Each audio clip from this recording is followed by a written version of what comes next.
Does an anxiety disorder cure exist? Yes, it does. How do I know this? Because for the last 12 years we've been showing people how to do this. Anxiety disorder cures must address the subconscious anxious behaviours of the amygdala, the anxiety control centre in the subconscious mind. If anxiety disorder cures don't address this particular part of the brain, they won't work. It's as simple as that, which is why medication and CBT and other therapies fail, because they don't reach the part of the brain responsible for the anxiety response, and therefore they won't work. So what is this part of the brain that is responsible for the anxious reaction? Well, it's called the amygdala. It's actually a pair of organs, and they're the anxiety control centres of the brain.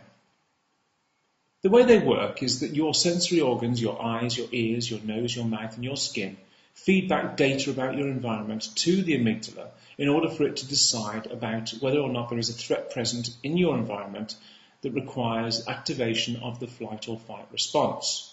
So when your eyes see a dog running towards you, your eyes feed back to the part of the brain responsible for controlling anxiety, the amygdala, and the amygdala makes this decision by sending out a series of searching questions, what-if questions, a kind of risk assessment of your environment. What if I kill the dog? What if I run away from the dog? What if I hit the dog with a stick?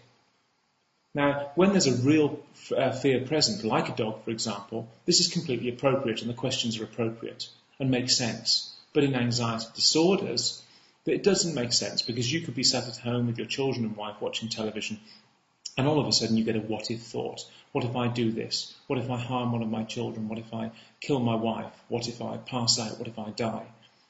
Now these seem very strange, distressing and inappropriate. And they are inappropriate. But it's just your mind, your subconscious mind, the anxiety mechanism, searching out threat in your environment because you have an anxiety disorder. Now, obviously, what we must do is address this behaviour in the subconscious mind in order to undo it and remove it so that you stop having these thoughts, you stop having all of the sensations and symptoms that you experience in anxiety. Now, how do we do that? Well, what we do is we create an environment for change. We create an environment, and we've been doing this for a long time, so we can do this very efficiently, which forces your subconscious mind, the amygdala, to believe that it's completely safe. So we ask your sensory organs, your eyes, your ears, your nose, your mouth and your skin to feed back data that you are safe. And when your amygdala receives that data, it makes the decision that you are safe and it resets your anxiety level back down to a more appropriate level, to a level that was there at birth, your anxiety preset, the benchmark for your anxiety level through your life. How do you do this? Very, very simply. You follow the process we show you, and it works absolutely every single time.